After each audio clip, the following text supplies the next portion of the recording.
Good morning friend and welcome to my educational channel Masoom Tutorials. I hope you are doing well. So today we are going to learn physics and the point is electric field. I have already teach you in previous lecture the superposition principle of electric charge. So today we are going to learn electric field. So start करते हैं.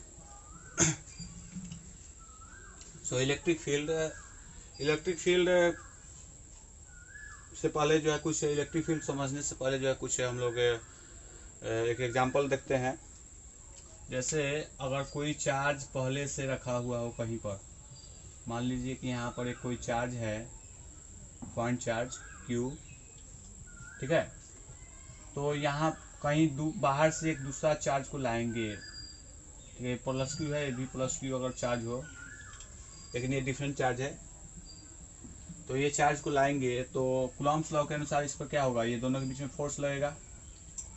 क्योंकि Coulomb's law में हम लोग पढ़ चुके हैं कि दो चार्ज के बीच में एक फोर्स लगता है. क्योंकि ये दोनों पॉजिटिव है तो दोनों में रिपल्सिव फोर्स लगेगा और ये दो इसे चार्ज इसको नज़दीक आने नहीं देगा, मतलब इस पर फोर्स लगेगा जो इसको दूर भगाएगा, ठीक है.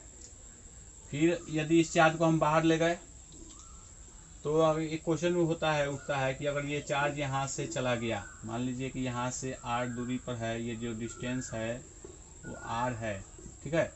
तो इस पॉइंट पर क्या अभी कुछ है,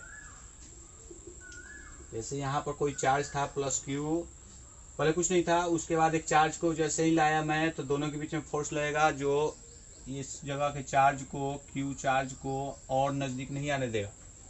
फिर मैंने ये चार्ज को हटा दिया तो क्या यहाँ पर कुछ होगा, होगा कि नहीं, प्रेजेंट है कि नहीं, तो हाँ है. तो क्या है, तो उसी को बोला जाता है इलेक्ट्रिक फील्ड.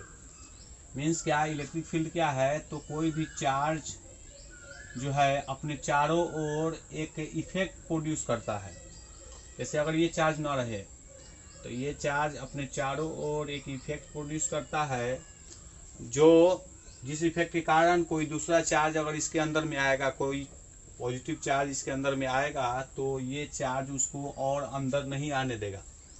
मतलब उस इफेक्ट के कारण जो है चार्ज, दूसरा चार्ज अंदर में नहीं आ पाएगा, तो उसी इफेक्ट को बोला जाता है electric field. So electric field is what, electric field is the effect produced by a charge that is already present in the space. Okay. So यहाँ पर ऐसे दो टर्म्स होता है, एक को बोला जाता है सोर्स चार्ज, एक को बोला जाता है टेस्ट चार्ज. तो जो पहले से चार्ज मौजूद है, प्रेजेंट है, उसको बोला जाता है सोर्स चार्ज.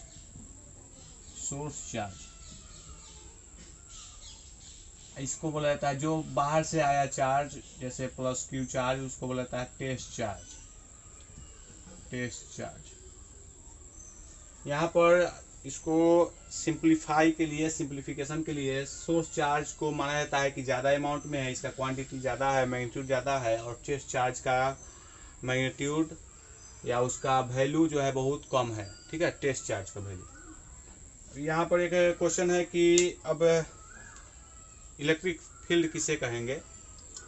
तो देखिए इलेक्ट्रिक फील्ड, तो जैसे दो चार्ज है, दोनों चार्ज अगर यहाँ पर आ गया तो दोनों के बीच में फोर्स कितना लगेगा, तो F equal to 1/4πε0 Q by R square R cap. हम लोग ऐसे पढ़ चुके हैं फोर्स में, ठीक है. अगर यहाँ पर ये यूनिट चार्ज हो, मतलब test charge, if the test charge is unit, if the test charge is unit charge, means Q का वैल्यू अगर 1 कूलॉम्ब हो, यूनिट चार्ज मीन्स 1 कूलॉम्ब हो, तो ये फोर्स का फॉर्मूला क्या हो जाएगा, F equal to 1/4πε0 Q by R square R cap. यही होगा. इसी को बोला जाता है इलेक्ट्रिक फील्ड, ठीक है. तो ये भी वेक्टर क्वांटिटी है. तो इलेक्ट्रिक फील्ड क्या है, इसे एक डिफिनीशन मालूम चलेगा। इलेक्ट्रिक फील्ड क्या है, it is the force between a source charge and a unit test charge, unit positive test charge. Electric field is nothing but the force between a source charge and a unit test charge placed at a r distance from the source charge. Source charge से r distance पर अगर कोई unit positive charge हो तो दोनों के बीच में जो फोर्स लगता है उसी को बोला जाता है इलेक्ट्रिक फील्ड। तो इलेक्ट्रिक फील्ड का एक डिफिनीशन आया, ER equal to 1/4πε0 Q/r² r cap. ठीक है, तो ये आया इसका इलेक्ट्रिक फील्ड का डिफिनीशन। ओके, इस फॉर्मूला से बहुत सारा चीज़ हमें मालूम चलेगा। पहला चीज़ क्या हुआ कि इलेक्ट्रिक फील्ड जो इंटेंसिटी, इलेक्ट्रिक फील्ड जो होता है प्रोड्यूस होता है सोर्स चार्ज के कारण, वो टेस्ट चार्ज पर डिपेंड नहीं करता है।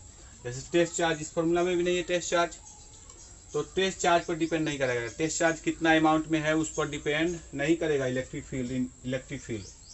ये ओनली डिपेंड किससे करेगा, तो सोर्स चार्ज के मैग्नीट्यूड Q पर डिपेंड करेगा कि कितना अमाउंट में। ज़्यादा अमाउंट में अगर सोर्स चार्ज रहेगा उसका वैल्यू ज़्यादा कूलम होगा, जैसे 3 कूलम 4 कूलम 5 कूलम कुछ भी हो, तो अगर उसका मैग्नीट्यूड ज़्यादा होगा, क्वांटिटी ज़्यादा होगा, तो इलेक्ट्रिक फील्ड इंटेंसिटी ज़्यादा होगा।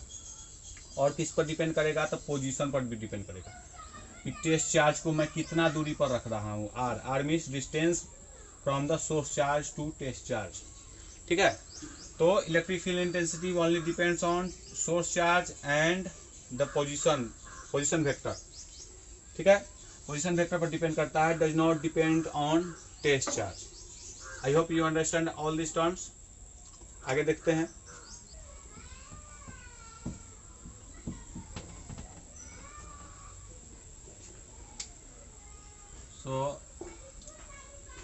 अगर कोई पॉजिटिव चार्ज हो इस जगह, ठीक है, पॉजिटिव चार्ज, यहाँ पर एक पॉजिटिव चार्ज है प्लस Q चार्ज, ये टेस्ट चार्ज सोर्स चार्ज है। सोर्स चार्ज मीन्स इसके कारण जो है इलेक्ट्रिक फील्ड प्रोड्यूस हो रहा है। तो पॉजिटिव चार्ज होता है तो इलेक्ट्रिक फील्ड का डायरेक्शन रेडियली आउटवर्ड डायरेक्शन में होता है। इलेक्ट्रिक फील्ड जो है बाहर की तरफ निकला हुआ होगा।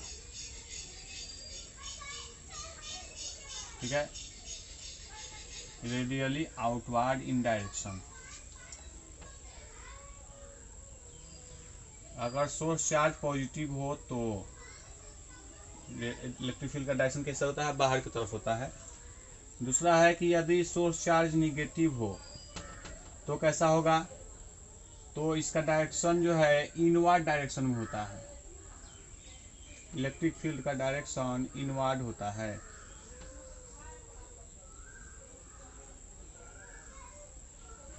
इनवर्ड डायरेक्शन में होता है। ये हुआ डायरेक्शन का कि जैसे एग्जाम में यहाँ पर कुछ ना देगा, प्लस Q माइनस Q नहीं देगा, इसका सिर्फ डायरेक्शन देगा और इस जगह फिर इस जगह कुछ नहीं रहेगा, इस जगह सिर्फ ऐसा दे देगा और पूछेगा कि इस जगह जो चार्ज है वो कैसा चार्ज है, प्लस Q है कि माइनस Q है। तो यहाँ पर क्या होगा, प्लस Q चार्ज होगा।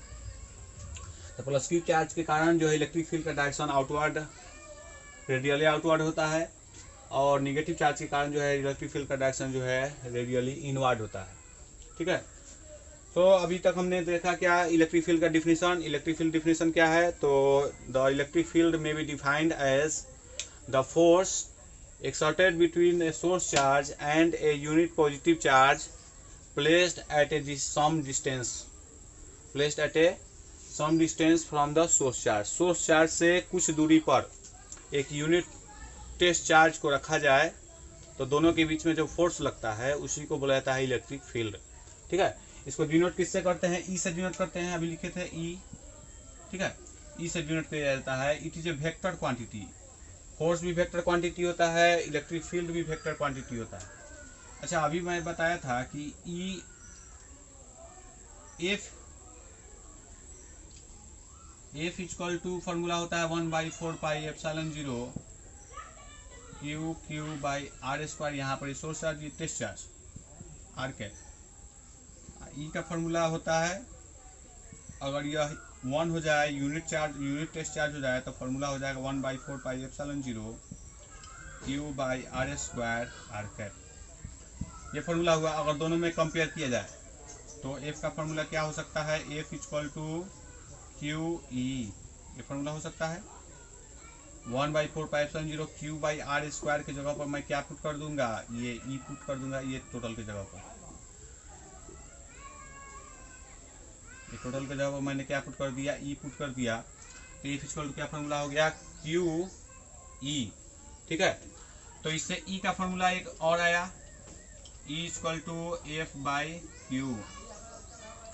ठीक है, तो फोर्स का यूनिट क्या होता है, न्यूटन, और चार्ज का यूनिट होता है कूलॉम, मतलब इलेक्ट्रिक फील्ड इंटेंसिटी का यूनिट होता है न्यूटन पर कूलॉम। ठीक है, तो electric field intensity is vector quantity, its unit is Newton पर कूलॉम। तो यहाँ तक अभी हमने देखा। एक चीज और देखते हैं कि यदि कोई यूनिट, जैसे कोई सोर्स चार्ज है यहाँ पर रखा हुआ, तो यहाँ से आर डिस्टेंस पर इस जगह एक इलेक्ट्रिक फील्ड होगा, फिर उतना ही दूरी आर पर यहाँ पर इलेक्ट्रिक फील्ड होगा, उतना ही दूरी आर पर यहाँ एक इलेक्ट्रिक फील्ड होगा, सेम डिस्टेंस हो। अगर यहाँ से यहाँ तक जितना डिस्टेंस हो, यहाँ से यहाँ तक, यहाँ से यहाँ तक, तो इस जगह जो इलेक्ट्रिक फील्ड होगा वही इलेक्ट्रिक फील्ड यहाँ पर भी होगा, वही इलेक्ट्रिक फील्ड यहाँ पर भी होगा, वही इलेक्ट्रिक फील्ड यहाँ पर भी होगा।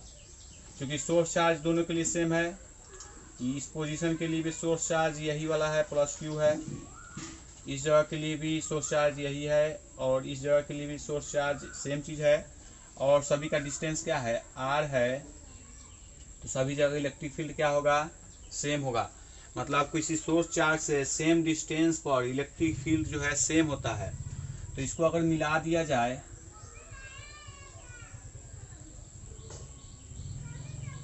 इसको अगर मिला दे तो हमें क्या मिलेगा, एक सर्किल मिलेगा, स्फीयर मिलेगा। ठीक है, so electric field due to source charge is spherical in symmetry, मतलब स्फेरिकल नेचर का होता है। Electric field due to source charge के कारण किसी इक्वल डिस्टेंस पर जो इलेक्ट्रिक फील्ड होता है वो जो है स्फेरिकल इन नेचर होता है, स्फेरिकल साइमेट्री का होता है। मतलब कोई सोर्स चार्ज हो तो उसके कारण जो इलेक्ट्रिक फील्ड बनेगा वो स्फेरिकल नेचर का बनता है। ऐसा अगर यहाँ पर सोर्स चार्ज हो तो इस जगह जो इलेक्ट्रिक फील्ड होगा वही इलेक्ट्रिक फील्ड यहाँ पर भी होगा, वही इलेक्ट्रिक फील्ड यहाँ पर भी होगा, वही इलेक्ट्रिक फील्ड यहाँ पर भी होगा, वही इलेक्ट्रिक फील्ड यहाँ पर। क्यों? क्योंकि ये सभी जगह से यहाँ से जितना डिस्टेंस इसका है उतना ही डिस्टेंस इसका भी है, उतना ही डिस्टेंस इसका भी है, उतना ही डिस्टेंस इसका भी है। ठीक है, तो सेम डिस्टेंस पर इलेक्ट्रिक फील्ड जो है इक्वल होता है, सो स्फेरिकल इन नेचर। और यहाँ पर जो इलेक्ट्रिक फील्ड होगा वही इलेक्ट्रिक फील्ड यहाँ पर भी होगा, वही इलेक्ट्रिक फील्ड यहाँ पर भी होगा, क्योंकि ये भी डिस्टेंस सभी सेम है। लेकिन ये इलेक्ट्रिक फील्ड और ये इलेक्ट्रिक फील्ड दोनों डिफरेंट होगा। ठीक है, एक और चीज देखते हैं कि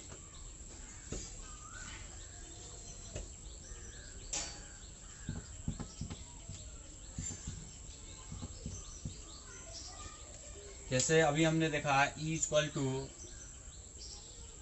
1/4πε0 Q by R square R cap. Electric field intensity source charge पर डिपेंड कर रहा है, डिस्टेंस पर डिपेंड कर रहा है, लेकिन डिस्टेंस क्या है, इन्वर्सली प्रोपोर्शनल। इसका मीनिंग यह हुआ कि यदि यहाँ पर अगर कोई सोर्स चार्ज हो, ठीक है, तो यहाँ पर जो इलेक्ट्रिक फील्ड होगा, अगर मान लीजिए यहाँ पर का इलेक्ट्रिक फील्ड है ये ए है, तो इस जगह का ई ए, ठीक है, और यहाँ से दूर ये पॉइंट बी हो तो ये जो इलेक्ट्रिक फील्ड कितना होगा, ई बी। तो देखिए यहाँ पर जो आर ए है, यहाँ से यहाँ तक का डिस्टेंस आर ए, यहाँ से यहाँ तक का डिस्टेंस आर बी, तो R B is greater than R A है। ठीक है, आर बी मतलब ये डिस्टेंस जो है सोर्स चार्ज से डिस्टेंस इसके डिस्टेंस से ज़्यादा है। तो जब डिस्टेंस ज़्यादा है तो डिस्टेंस ज़्यादा रहेगा तो ज़्यादा से भाग करेंगे, तो ज़्यादा से भाग करेंगे तो वैल्यू क्या आएगा, कम आएगा। मतलब क्या, जब दूरी ज़्यादा हो जाए तो electric field intensity at this point is less as compare to this point. According to this figure the electric field at point A will be greater than at point B, इसलिए E A will be greater than EB. Why? Because this is shorter distance, this is longer distance. मतलब दूरी बढ़ते, जैसे जैसे दूरी बढ़ेगा तैसे तैसे इलेक्ट्रिक फील्ड इंटेंसिटी का वैल्यू कम होते जाता है, इलेक्ट्रिक फील्ड का वैल्यू कम होते जाता है, और नज़दीक में इलेक्ट्रिक फील्ड का वैल्यू जो है वो ज़्यादा होता है। सो आज हमने जो है इलेक्ट्रिक फील्ड के बारे में देखा। कल जो है इलेक्ट्रिक फील्ड से रिलेटेड और आगे पढ़ेंगे। सो इसी तरह मेरे साथ बने रहें, और अगर मेरे चैनल को सब्सक्राइब ना किए हों तो ज़रूर सब्सक्राइब करें और दोस्तों में ग्रुप में शेयर करें। सो कल मिलते हैं। Thank you, have a nice day.